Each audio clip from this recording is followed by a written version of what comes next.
In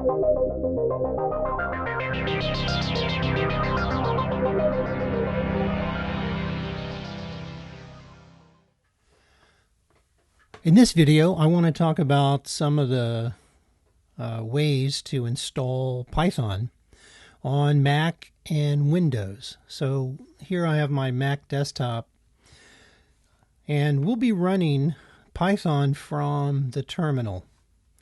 Now, if you're not used to using the terminal, it can be quite a shock, but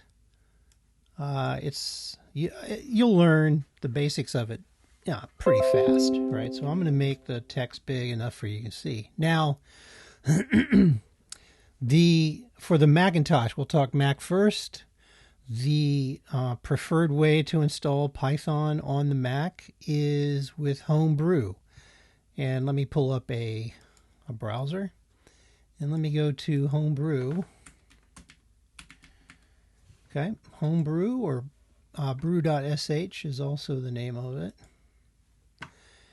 Okay, so Brew is a package manager, and we'll talk about this much more in depth in class. So let me just, so you go to brew.sh, all right, that's the website. And now this is for Mac users, right? Although it does run on Linux, I have never used it. I prefer just to use the Linux package managers to install Python. Okay, so there's right here how to install Homebrew. So make sure you copy that. Now, for the terminal that you need to be running should be the Bash terminal. Usually, when you have never, if you have a newer Mac, okay, and you are not, you haven't used the terminal, okay, the terminal that you will use comes from the applications folder, and then you scroll down to the utilities, and there's the terminal that comes with Mac OS, right? So let's see which one I have down here. I don't have that one down on my toolbar, so this is the ordinary terminal. I'm going to crank it up so you see what the difference looks like. So it usually pops up red. I mean, not red. It pops up with a white background. So I'll close that. So that's your terminal. Now, my prompt is customized, right? I will talk about that in a separate video. But the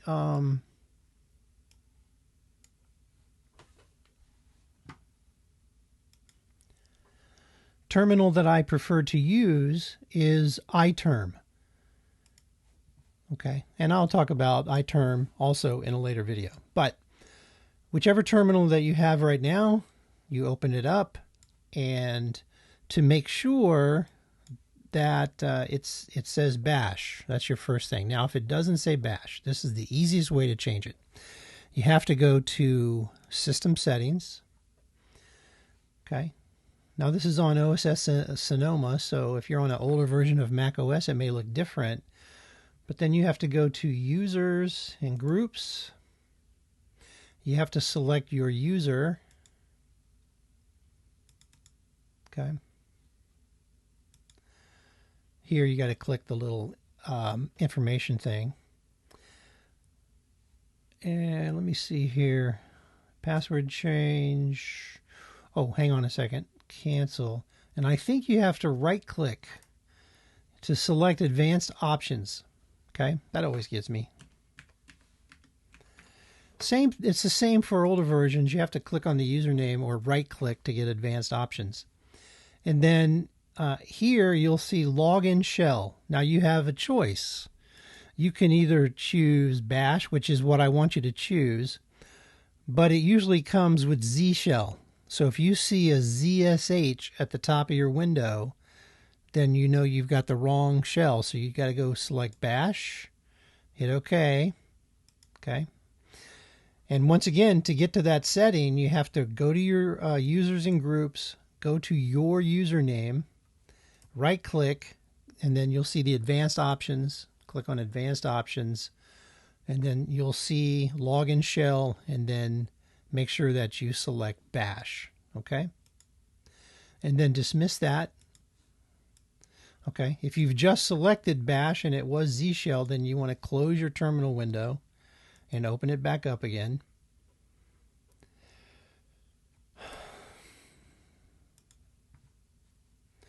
And I'm going to make it bigger so that you can see it in this video. Okay, then go to Homebrew, copy that, and paste it. And when you hit return, now if you've already I've already installed Homebrew, so I don't need to reinstall it. But that when you hit return and then you install Homebrew, then relaunch your terminal again, and then you're ready to install Python at this point. So I'll show you how to do that. So what you would do is say brew. If you have brew installed, you should be able to type brew at the terminal, and it'll think for a second. Shouldn't think for too long. And then it gives you a list of common commands. Okay. So first off, I'm going to see what version of Python I have here. This is another way to say if you've got Python. Usually, well, here, if I just type Python, this is another gotcha for a Mac user. If you type Python without no number on it, you already have Python 2.7.18 or whatever version installed on your Mac. We're not going to use Python 2. It's an older version of Python, and none of the examples that I will show you will work in 2.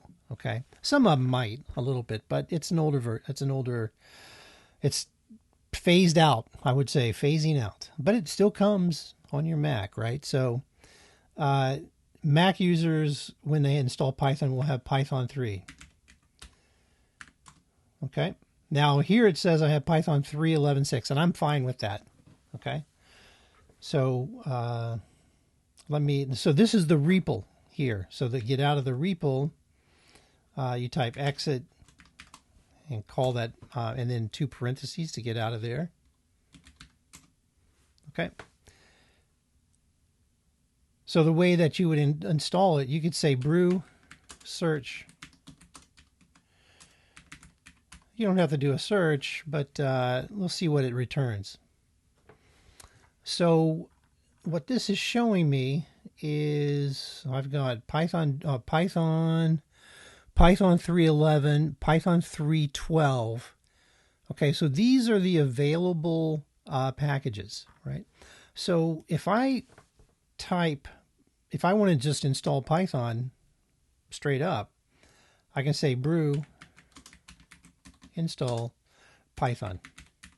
Okay, now what this will do is it will install the latest version of Python, the latest stable version. It may not be the most recent version, like right now Python as I talk is like up to 3.12 something, right? But it looks like it has a version of 3.12 on here. You're good for this class, anything 3.10 and above. So Python 3.10 and above. But when you install Python, after you install Homebrew, and once you verify that brew is working, then just type brew install Python, and that will install it. And then when that installation completes, then just simply type Python 3, okay? And then do, if you just hit return, it'll pop you into the read, execute, print loop, right? So that's called the REPL.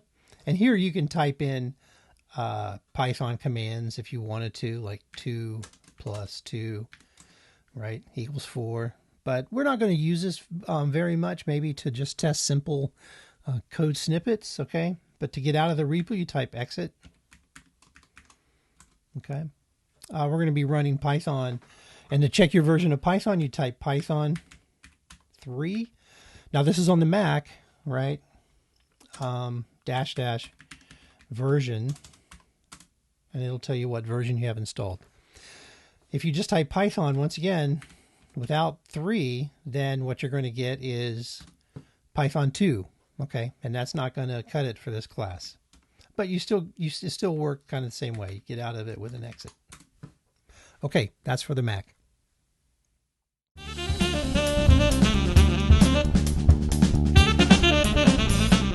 Okay, now let's talk about Windows. Let me slide my VM over here. So this is Windows 10. The procedures are the same on Windows 11, very close. All right, so generally what I want you to do is launch a browser. It could be anyone. I'm using Edge here. And go to python.org.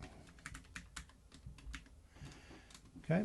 And here you'll be presented with a download. Okay. Now, you can, usually it'll pop up on the page here if you scroll down. Okay. Or just click on downloads. And it'll come up with the latest one. So the latest version is that's available for download here is Python 3.12.1. So you can go ahead and download that. Now, I've already downloaded a version of Python, so I just want to kind of show you what might happen if I'll open up the Git Bash. So Git Bash is what we're going to be using, which is Git for Windows. Let me enter my key here. Okay. So if I type Python here, it runs, and the reason why it runs is because I have my .bash underscore profile set up. Okay. Let me get out of there. If for some reason you install Python from the installer, it's pretty straightforward, but you can miss a very important thing, right? And if you can't run it, right?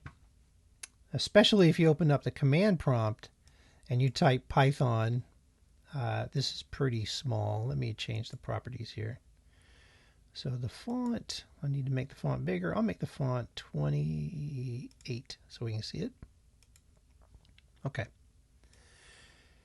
So if you type Python here and it doesn't run, okay, then you know you have problems. Because to get Python to run over here in the Git Bash window, okay, you actually have to create an alias or type this in as part of the Python command. You have to type winpty, and this is because you're running in like a Linux-like environment, and the Python executable is a Windows executable, so this winpty command is required. Python. Okay, and so that's how you execute Python in this environment. And I can type Python and get things to run because I have configured my bash profile. So if I do a cat.bash underscore profile, then we'll see here I have an alias called Python, which actually runs the command winpty python. I go into this in detail in the class, okay? But for now, we're just trying to install Python and get it to run. All right, so I'm going to clear this out. Clear, and we don't need this for right now, but we'll come back to that. I'll leave this open. So, assuming that you've installed Python, and the way that you find your command prompt, the command window, right, is you go down here to your search bar in the lower left-hand corner of your Windows toolbar and just type CMD. Okay, and what I do is I'll put this on my toolbar. I'll pin it to the start, and I'll pin it to the taskbar. Okay, and this is the native like Windows command. You can also use PowerShell, but generally speaking, this is, the like the MS-DOS like command prompt. And if you type Python here and it doesn't run, then this is what you need to do to fix that. Okay, it can't find it. It'll give you some type of error that says can't unrecognized command or command not found. Then go to, here's how you fix that. You go to settings right here, and then applications, gaming, apps. You got to select apps, And then you scroll down, okay, until you get to Python. So here I've got Python 3.11, 64-bit, okay. And I'm going to click on that and modify. So yes. And that'll bring up the installer. Okay, so click modify. And what you want to do is when you click, you want to make sure that you've selected everything. So optional features, documentation, pip, tickle, idle, next. Then install Python. This is originally selected. Install Python for all users. Okay, add to you want to make sure that this is clicked. This is I know it's probably small. Add Python to environment variables. If that is unclicked, you want to click that and make sure that that is checked, and then install again, right? Or actually, when you go through the first install, make sure that that is clicked. Okay, so yes, I'm going to cancel out of here, and that will make sure that when you run Python, that the Python command is in your environment variables. And the end result is you should be able to pull up the command prompt and type Python. And you can say --version version, okay? Or from the get bash terminal window, you type win pty Python version, and you should get the version, okay? That shows you that Python is running correctly. All right, that's it. So that's like a gotcha, right? So when you install, make sure that you've added that to your environment variables, okay? Also, too, I talk about how to set environment variables, but make sure that when you install Python that you have clicked that button. And like I said, just to conclude, the symptom will be like you've installed Python, but when you pull up a terminal and you're trying to get it to run, it just won't run because the error will be command not found. And if the command is not found, that means that the path to where you've installed Python is not in the computer's path. Okay, so it doesn't know where to find it. And that's it for this short set of videos.